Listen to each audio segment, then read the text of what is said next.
There is a place in time where myth and science blur, where bones whisper of forgotten hunts, and a predator walks upright, not on 4 legs but 2, the Neanderthal. They've long been painted as brutish cavemen, primitive and doomed to extinction.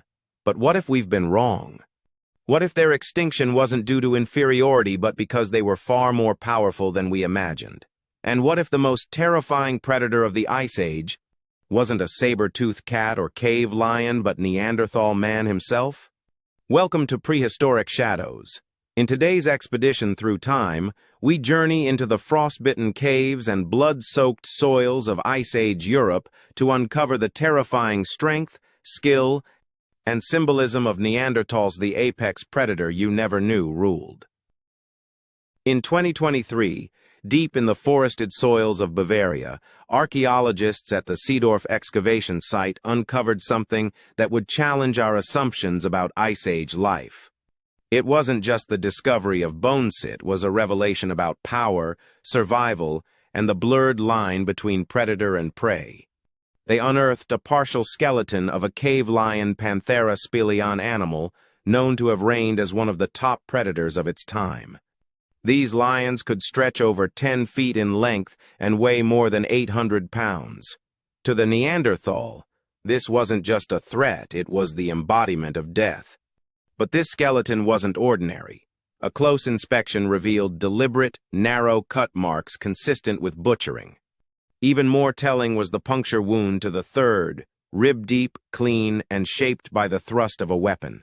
This wasn't an animal that died in a fight with another beast. This was a targeted kill. And the weapon that delivered it?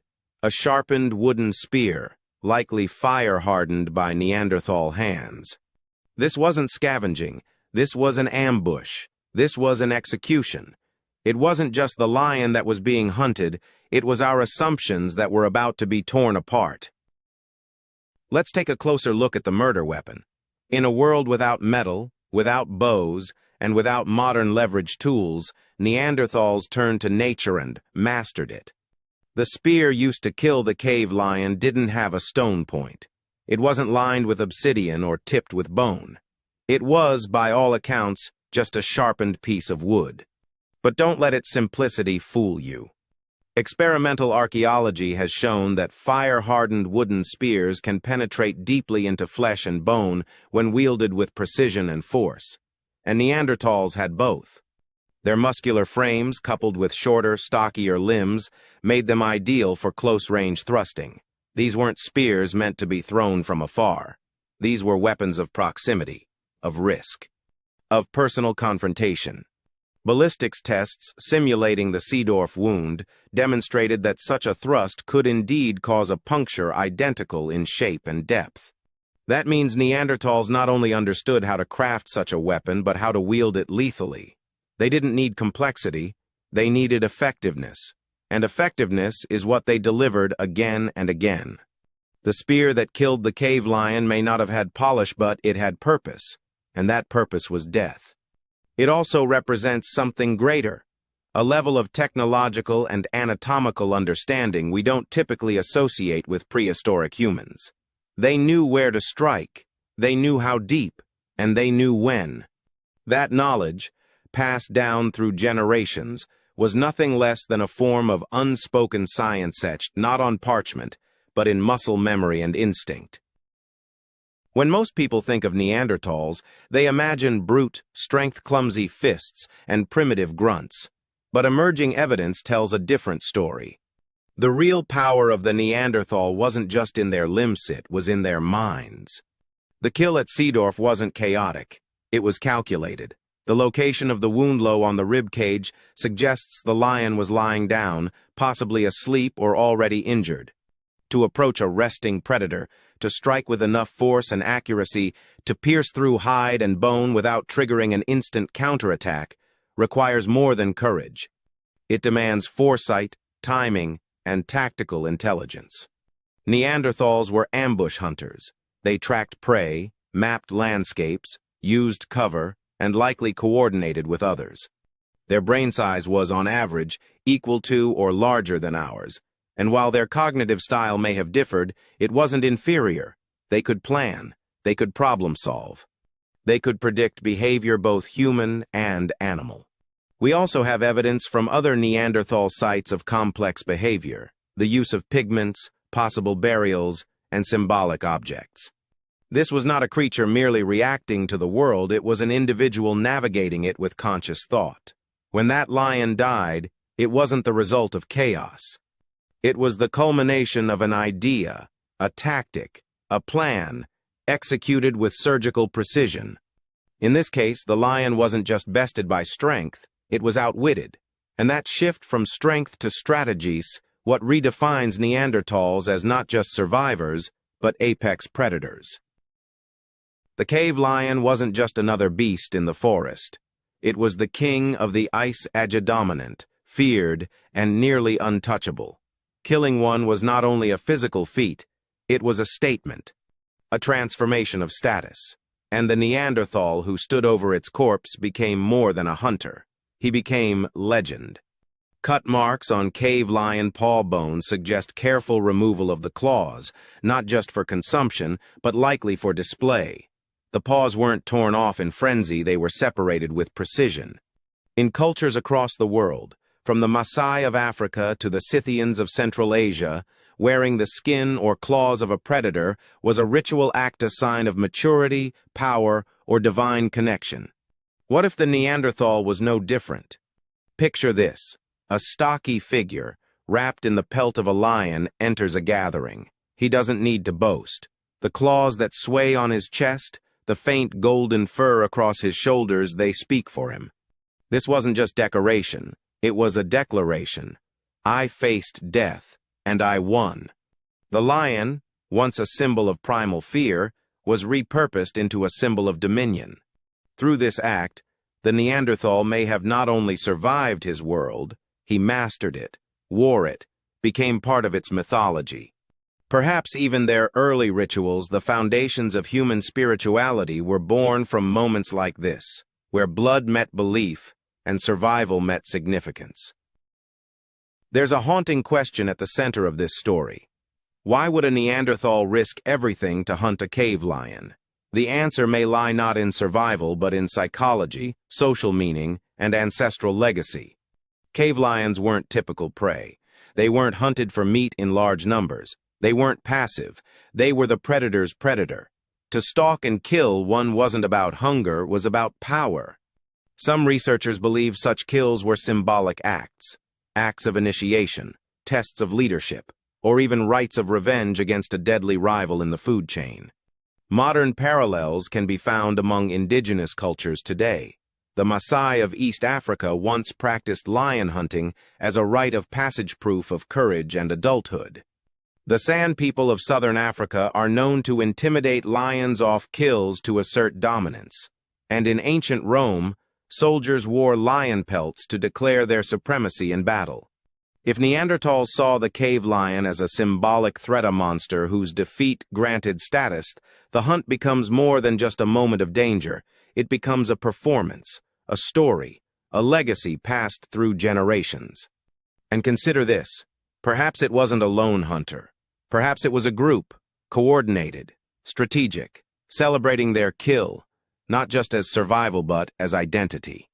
In the Ice Age, the difference between fear and fame may have been marked by claws worn on your chest.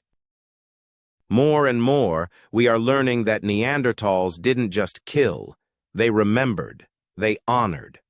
At sites like Einhornhöhle in Germany, researchers found lion paw bones with delicate cut marks around the claws, evidence that they were carefully removed for display or ritual use.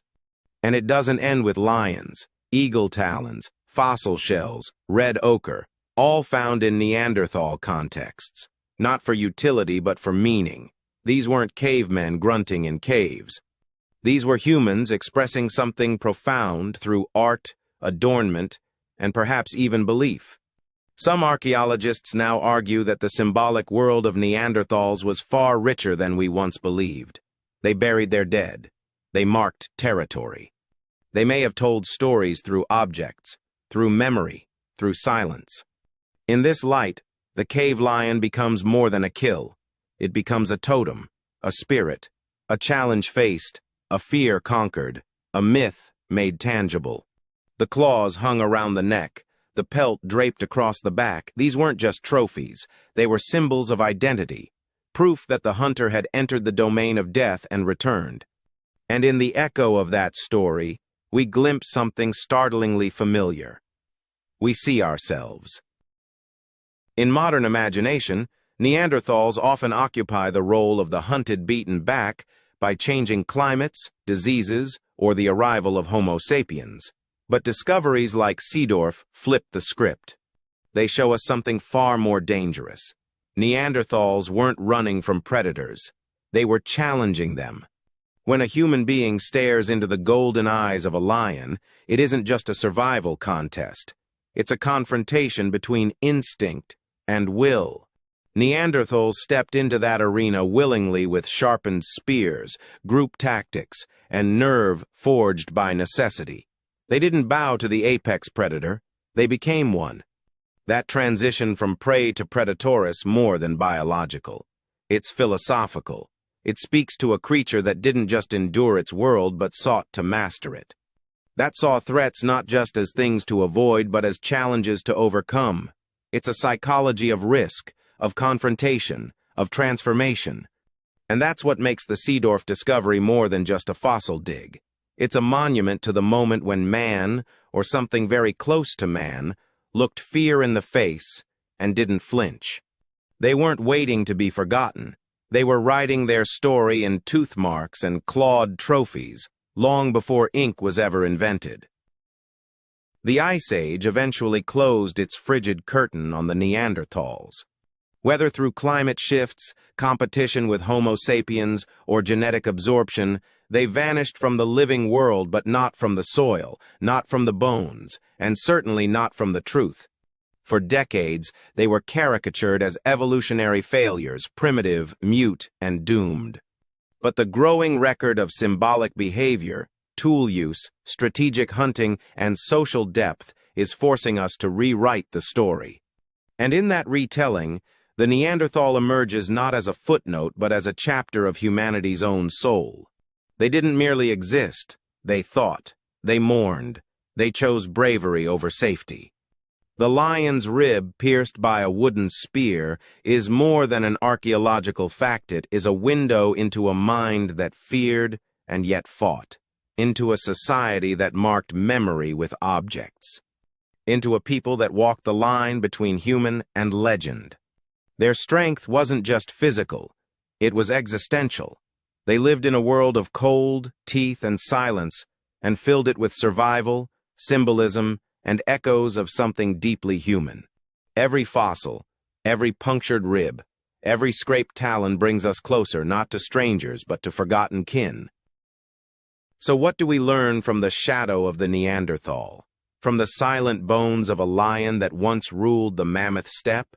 We learn that power takes many forms, that to be human is not just to speak, or farm, or write, but to face fear and make meaning from it. That even 50,000 years ago, there were stories being written in scars, in skins, in the ritual act of standing one's ground. The Neanderthal didn't wait for permission to matter. He challenged the beast that ruled the world and left behind not just a carcass, but a legacy, a whisper in the dark caves of history that says, "We were here. We were strong, and we mattered." If this journey through ancient courage and prehistoric power moved, you don't forget to subscribe to Prehistoric Shadows. Because sometimes, to understand where we're going, we need to remember who stood their ground in the beginning. The past isn't dead, it breathes through bones, and in the story of the Neanderthal, it roars.